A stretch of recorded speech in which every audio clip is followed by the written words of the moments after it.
All right, everybody, so travel back with me to the offseason before the 2019 NFL season, where many NFL fans, including Lions fans, were excited to see what their team would do in the upcoming season. Many fans would say, this is our year. And it's a pretty reasonable saying because you never know what's going to happen in the NFL. Every NFL season can be different.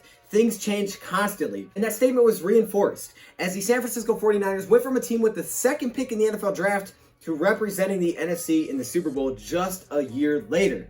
So it's understandable why many NFL fans head into a season saying this is our year. And for Detroit Lions fans, it was no different. With exciting signings like Trey Flowers, Jesse James, Justin Coleman, Mike Daniels, excitement was through the roof. After an underwhelming 6-10 season in 2018, that couldn't hold Lions fans back. After a giant offseason and the 8th pick in the NFL draft, fans were excited, and rightfully so. Looking at on paper, the Detroit Lions could have had one of the best defensive lines that season. That was able to rack up 43 sacks in 2018, now added Trey Flowers and Mike Daniels. This defensive line looked scary. What could go wrong? Well, I guess a lot of things did, but it didn't start off like that. In 2019, the Lions got off to a hot start, and 3 games into the season, Lions fans could honestly say, we are undefeated. We were technically undefeated 3 games into the season. And while for, Patriots fans or whatnot, they may be like, oh, that's nothing. For Lions fans, that was a big deal. Nearly a quarter of the way into the season, and you haven't had a loss yet. Now, sure, one of those games were a tie to the Arizona Cardinals, but still, you had a win over a team that would eventually make the playoffs in the Philadelphia Eagles, and a win over a team who had a kind of disappointing 2019 season, but before that year were definitely pretty darn good. In the Chargers, you were 2-0-1. Then you would face the Kansas City Chiefs, where the Lions would lose 34-30, but many Lions fans took this one very well. They took this loss very, very well. Some people took it like a win because of how hard the Lions played. You play a team that would eventually that year go on to win the Super Bowl, and you played this team down to the wire. You needed one stop to beat the eventual Super Bowl champions in the Kansas City Chiefs. And to a lot of Lions fans, they looked at this moment and said, yeah, we're up here. Because this was a big game. This was a prove-it game. A 2-0-1 start. Prove versus the best team in the NFL that you can hang. And the Lions did. The Lions proved they could hang. They weren't able to come up with a victory, but they proved that they belonged as one of the best teams in the NFL. For a bye week and then face the Green Bay Packers, and it really couldn't get any better than this. I mean, you're facing your divisional rival on the road, prime time, in Green Bay. Doesn't get any better. Monday Night Football, let's get it. But unfortunately, the referees could have been a lot better.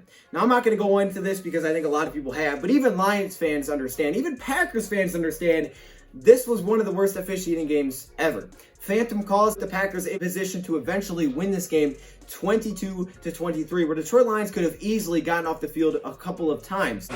The Lions would lose this game, but it left many fans with the hunger for revenge. So still, the excitement was brewing. To me personally, Minnesota Vikings is where the NFL season for the Lions would eventually collapse.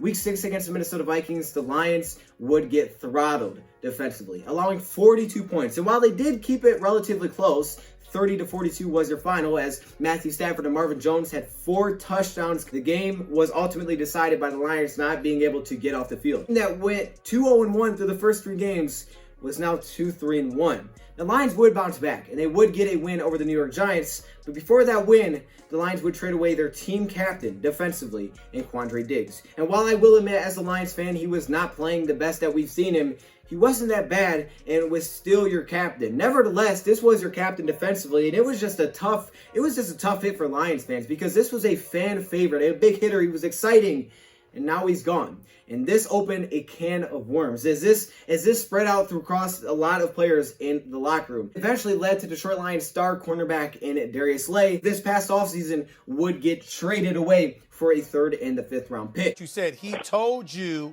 to stop. I'm not going to even repeat it on the airwaves, somebody's privates. Who was he talking about, A? And B, what did you say to him when he said that to you? Well, I wouldn't go get out the name, but of the player.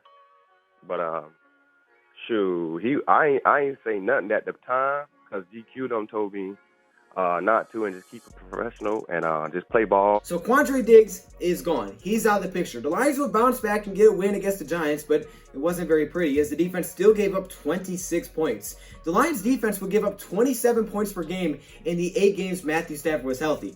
The defense was bad. The very next week, the Lions would lose to the Raiders on the 1-yard line, 31-24. So tough pill after tough pill after tough pill to swallow for the Detroit Lions. But things got worse. What could go wrong went wrong. A team that literally had so much promise fell completely off the charts in just a matter of weeks. In just a matter of really one injury. One injury took the Lions from being competitive to not being relevant. An injury that would lead the Lions to losing 8 straight games and finishing the season with a 3-12-1 record was Matthew Stafford. Matthew Stafford may not be the most loved quarterback by a lot of NFL people, and people can say whatever they want about Matthew Stafford. At the end of the day, he is a star quarterback in the NFL. He is one of the best quarterbacks in the NFL, and he proved that when he was healthy, and it was even more proven when he went down. Not winning a single game, and offensively, the Lions were just flat out boring. I mean, it's just pretty simple. The Lions actually did rush the ball better, averaging 4.1 yards per carry and having over 800 yards rushing in the second half of the season.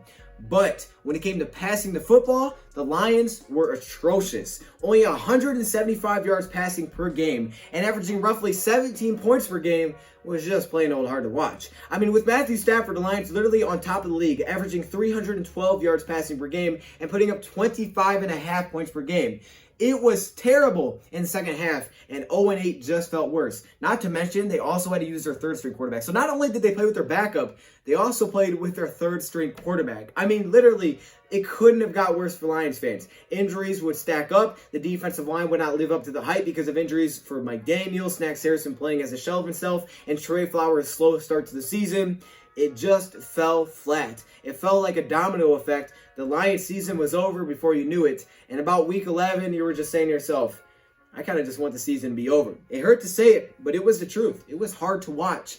And the Lions season would end 3-12-1, and they would earn the 3rd pick in the draft, which now could end up being a blessing in disguise, because the 3rd pick in the NFL draft not only does help you in the 1st round, but it helps you in every single NFL round. But the Lions regrouped this offseason. And what did I mention before? Trading Darius Slay. So after the trade for Quandre Diggs, word got out that some players weren't necessarily happy, and Darius Slay was one of those guys. Talking about Matt Patricia, and I guess there was pretty much a really bad exchange in the locker room that just went completely downhill. Darius Slay wanted out of Detroit. He was not happy. He didn't want to be there. Darius Slay was later traded this past offseason. And with Darius Slay now out of the picture, the Lions had to figure out how to revamp that cornerback group. And a completely new look defense heading into the 2020 NFL season has many fans excited. While the pressure is on players like Kerryon to step up and hoping that Matthew Stafford can somehow stay healthy, the pressure really is on Matt Patricia and Bob Quinn. Bob Quinn, after firing Jim Caldwell after being competitive, and Matt Patricia, who has a combined 9-22-1 record. Now, a lot of that has to go to Matthew Stafford being injured, because while he is a defensive-minded coach, at the end of the day, he is the Detroit Lions head coach. His job is to win football games. So we have to understand that he does have an impact on that offense. He does deserve credit for hiring Darrell Bevell, which would ultimately give Matthew Stafford the best stretch of football he's ever played. So he does deserve credit for the offense. Obviously, the defense wasn't doing so hot, and the running game, a bit subpar, was a little bit below average. This is where our story begins. A team with the 3rd pick in the NFL draft and a big offseason, a new look team heading into 2020. The excitement is real once again, and I think it's rightfully so. After what we saw from Matthew Stafford when he was healthy last season, there's reasons to believe in this team. And while some people don't like to hear the stats about how close the Lions were in games, it really does illustrate how competitive the Lions were. I mean, just go look at the scores of their games. They were close in every single game. The Lions led in 14 of their 16 games, and actually 10 of those games were in the 4th quarter. So it's not like all of these games were just right away and then they blew the lead. 10 of the 16 games the Lions led in the 4th quarter, and overall they only won 3 games on the season. So Lions were a competitive team. They just could not find a way to close games out. And that is where our story begins. The 2020 preview for the Detroit Lions. We're going to run through the Lions draft, the Lions free agency. We're not going to break down anything specifically because pretty much if you want to hear about a player or a coach, I have done breakdowns on every single one of them. But today, we're doing a nice little overview of what the Lions are doing heading into the 2020 NFL season. So let's get it started. Let's run through the Detroit Lions roster and some of the new additions they added this offseason and some of the pieces that they lost. Starting at the quarterback position, the Detroit Lions will be returning quarterback Matthew Stafford, who, as we just mentioned, was a huge part of the Detroit Lions' success, and they clearly need him on the field. Now, the Lions did add backup Chase Daniel this offseason to a multi-year deal, and he is a more proven backup. It's still looked at as if he has to be the guy, there's going to be problems in Detroit because we rely so heavily on Matthew Stafford. To this day, after being in the league for over a decade, we rely so much on Matthew Stafford that a guy like Chase Daniel just may not be able to get it done. But he is proven, and that's something that Detroit Lions didn't have last season with Jeff Driscoll and David Blau. David Blau will be returning as Detroit Lions' third-string quarterback. Moving on to the running back position, the Detroit Lions have Kerryon Johnson, who is in a make-or-break year in my eyes. Heading into his third year as a Detroit Lion running back, he has dealt with back-to-back injured seasons. Injuries that has kept him out for many games. Now, last season, we saw Kerryon Johnson return towards the end of the season, which was obviously a good sign, very uplifting to see Kerryon Johnson get back onto the field. But health is a major concern. And when he is healthy, we've seen talent. We've seen him average 5.4 yards per carry in his rookie year. Now, last season was definitely a little bit of a step down, about 3.6 yards per carry, which wasn't that good. However, he needs to be healthy before anything. If Kerryon Johnson cannot stay healthy, his future with the Detroit Lions is completely up in the air. Because this offseason, the Lions were not afraid to address that position and add some direct competition. Drafting in the second round running back DeAndre Swift. DeAndre Swift, the running back out of Georgia, who is listed by many as the best running back heading into this draft class. Now, I liked a lot of running backs, but I just never saw a scenario where DeAndre Swift would be a Detroit Lion because I didn't think he would fall this far. I thought he'd be a first-round pick by someone. And for the Detroit Lions, he fell into the second round, and the Lions were able to scoop him up. A man that can catch the ball in the backfield, he's very elusive, and he's a low-to-the-ground type of runner, is someone that Detroit Lions need to complement Kerryon Johnson.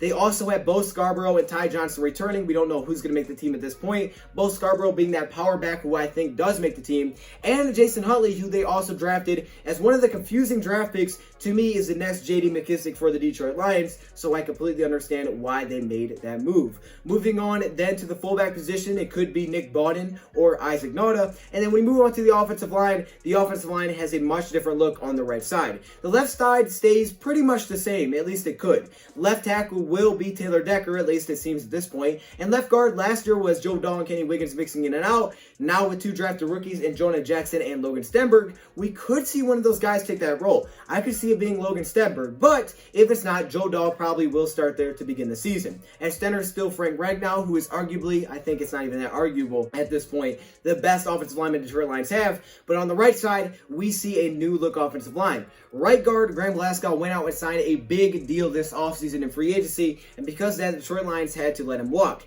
What did they do to replace him? As I mentioned, they drafted two offensive linemen, Jonah Jackson and Logan Stenberg. Jonah Jackson, a polished, pass-protecting type of lineman out of Ohio State, who they actually traded back up into the third round to select, and then Logan Stenberg, a man that they actually traded down to get in the fourth round, who they actually had a lot of success trading down out of Kentucky, a mauler run blocker. We don't know which one's going to take the job, if either of them even do. However, those are two guys that could be the future of that offensive line. At the tight end position, the Detroit Lions will return most of the same guys. T.J. Hockenson, Jesse James, Isaac Nauta, but with the new additions sprinkled in there and Hunter Bryant. Now, we want to see T.J. Hockenson take the next step because he definitely probably didn't perform at the level we were expecting from an 8th pick in the NFL draft. And while he started off hot, he fell pretty much flat. He kind of burned out after week one. And some injuries definitely didn't help. And with only one ball to go around and a lot of weapons, it's going to be tough to get the hands on the ball, but we still want to see improved efficiency from T.J. Hockenson. Jesse James is known as probably the biggest letdown for 2019. And while his stats don't look great, he did block pretty well for the Detroit Lions. Into his second year out of Georgia, who has great hands and has some versatility like Hunter Bryant,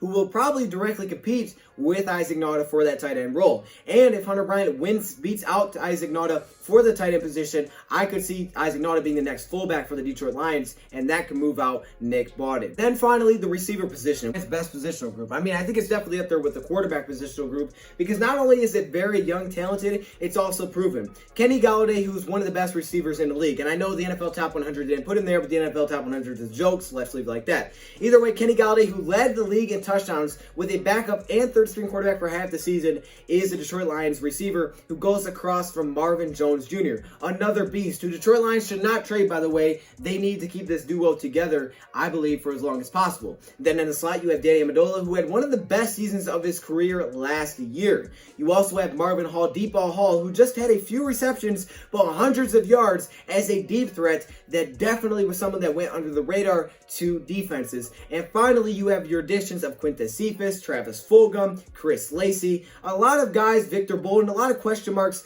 but your newest one being Quintez Cephas, who you drafted out of Wisconsin this year, who is not very fast, not super athletic, and those are two major concerns. His hands are nowhere near a concern. He also has a really good ability to block at the receiver position, just like all of our other receivers, which definitely gives him a huge advantage for the Detroit Lions. So the offense looks very good. And if it can play anywhere near the level that it did when Matthew Stafford was healthy in terms of passing the football, they're going to be scary on its own. Now, if that run game can start to click, then all of a sudden, defenses are going to have a problem. Because while the Lions only averaged 3.6 yards per attempt rushing with Matthew Stafford, their offense was still one of the best in the league. You give Matthew Stafford even 4.1 yards per attempt, which they had without Matthew Stafford, this offense could be an absolute problem. Onto the defense side of the ball, where the most questions definitely occur. A defense that struggled like crazy last season, giving up the second most yards, the most passing yards. However, not too bad against the run. Actually, they were pretty good and only allowing 4.1 yards per attempt. It's not bad, but they were also on the field for the most snaps of any NFL team defensively. I think that contributes to two major factors. And one of the biggest stats that's overlooked a ton is third down percentage conversions. How often are you converting on third downs? And for the Detroit Lions defensively, they weren't able to get people off the field. Only 18 turnovers defensively forced and allowing about 44% of third down attempts converted. So you're telling me basically half the time and offense is converting on third down. That's a problem. The Lions did well, converting about 41% of their third down attempts, but when you give up 44%, that's just a big problem on its own. This offseason, the Lions made a huge effort to change this defense. And to me personally, there's a lot of things to like. Starting off at the defensive line position, definitely a position that let the Lions down last season. Only 28 sacks, which was definitely below what the league average was. Tied for second worst in the NFL. Only the Dolphins were worse. The Detroit Lions will be returning Trey Flowers, who led the team in sacks with 7 last season. And they will also be bringing back guys like Romeo Okwara with tons of new additions. Julian Okwara, who is actually his brother, who will be replacing a guy named Devon Kennard, who we also released this offseason. The biggest question marks for the Detroit Lions this offseason was releasing Devon Kennard because he was so consistent for the Lions. But adding Julian Okwara, also having Austin Bryant, and wanting to get those guys more time is probably a big reason why Devon Kennard was cut. Because Austin Bryant has crazy potential. We've done a video on him. Same with Julian Okwara. The insane athleticism off of the edge. Not the best run defender, but his athleticism is off of the charts. Then you also have guys like Nick Williams and Danny Shelton, who are going to try to clog the interior as big run stuffers. Danny Shelton coming off the best year of his career, as well as Nick Williams, who is coming off the best year of his career with 6 sacks. So you have a completely new look defensive line. And it doesn't end there. You have John Pennicini, who you also added to the draft, who is one of my favorite prospects, and Jayshon Cornell, who, congratulations, just got signed as the final player that we drafted to get signed to a deal. A 4-year deal for Jayshon Cornell as well will be also lining up on that defensive line. There's also some other pieces in there, which, we'll see if they make the team or not. But for the most part, that's what the defensive line is going to look like. Moving on to the linebacker position, while Julian Okwara and Austin Bryant can definitely be considered as linebackers because they basically are, I just kind of threw them in the defensive line. We have some other guys in there like Jelani Tavai, who is going into year 2, who played really well in year 1, who I think is going to be really good in year 2 with Jamie Collins. The best player the Lions brought in this offseason was Jamie Collins, to me, hands down. And when you pair him with Jelani Tavai, Tavai's going to get better faster. And that linebacker group, to me, went from being a linebacker group that could not find a way to cover tight ends or running backs to all of a sudden one of the best pass coverage linebacker groups in the NFL. Jamie Collins and Jelani Tavai together are going to be great. And you also added depth with guys like Reggie Ragland. Jared Davis can outcome his depth. You still have guys like Christian Jones, who could be more of a depth player. And we know when Jared Davis got less time, he actually played even better. So hopefully that is the case once again here, and they can keep him off the field on third downs. The Detroit Lions have a lot of new pieces, a lot of fun things to play around with. We can see guys like Jaron Kearse, after his first 3 games when he's not suspended, jump into the linebacker position and bounce into the box as the Lions safety, as the Lions run tons of 3 safety sets out of the nickel. Moving back to the secondary, the new look secondary is exciting, and there's reason for optimism. After trading away Darius Slay, you added Jeffrey Okudah in the draft with the number 3 pick. You added Desmond Desmond Trufant to a 2-year, $20 million deal. While Desmond Trufant isn't the best corner, he's still a good corner in the NFL. 4 interceptions last season in just 9 games played, and he still believes that he's fast and he's quick enough to be a really good corner in the league. Pairing him with the top cornerback in the draft, who I believe was him, Justin Coleman. Justin Coleman, who is one of the most athletic cornerbacks I have seen, that's really good at times, definitely kind of fell apart in the second half as well as everyone else did, so I'm not just going to simply put it on him. And Amani Oruwariye, Daryl Roberts, another depth guy you brought in. There's going to be some really good competition with those two and Michael Ford. So the cornerback group is a new look, and when you have new guys, it can be definitely concerning. However, for me at the cornerback position, the team that plays the most man-to-man, your job is simple. Man-to-man. Play the guy across from you, lock him up. And that is what I think these cornerbacks can do. And then finally at the safety position, the Detroit Lions have a new addition, a huge addition that's going to make more of an impact than people think. Duron Harmon, the closer. One of the best Lions offseason additions who they traded for from the Patriots, swapping later round picks. This guy will push Tracy Walker to more of a strong safety type of role until the Lions can find a guy that they believe can be that next free safety. And Duron Harmon will be the Lions closer, the free safety back end, who they haven't had since, well, I would say a long time when they've had Glover Quinn. That also means Will Harris will play more in the box where he is comfortable like he did at Boston College instead of being placed at that free safety position. The secondary is way different, and there's going to be a lot of different roles. However, there's so much reason to be optimistic for now and the future as many of these guys are locked up. At special teams, we'll still see Matt Prater back, the legend himself, and Dom Muhlbach snapping the football, but we'll see a new punter. Either Aaron Sipas, the Auburn Tiger, who played out of this country, or Jack Fox. So, the Detroit Lions made some major additions this offseason, and there's definitely some question marks, but there's definitely reasons to be excited. One of the Lions' most important offseason additions was replacing Paul Pasqualoni for new defensive coordinator Corey Unlin. Corey Unlin, the former defensive backs coach for the Philadelphia Eagles and the Denver Broncos. And I've done a video specifically on Corey Unlin if you want to hear all about the numbers and what I think he does well and things like that. But to basically just sum it up, Corey Unlin is a secondary-minded coach. And in a defense that plays the most man-to-man defense, that doesn't blitz a ton, that needs their secondary to play well, especially from what we saw last season, you added some new talent, you have some new pieces. And what I really like about Corey Unlin, probably my favorite part, good cop, bad cop type of thing. You know how that is, where Matt Patricia's kind of like that mean one. He's kind of the angry one. He's the guy that you don't necessarily maybe want to talk to. I'm not exactly sure how it is. But I know Corey Unlin's more of a player's coach, right? It's known that Matt Patricia's not really a player's coach. Bill Belichick, it's pretty much known he's not a player's coach. But Corey Unlin is. Corey Unlin's more of a personal coach, right? He's more to get to know you, be your friend, things like that. So I think it's good to have that mix. Paul Pasqualoni, I don't know a lot about Paul Pasqualoni, but he didn't seem like a great players coach.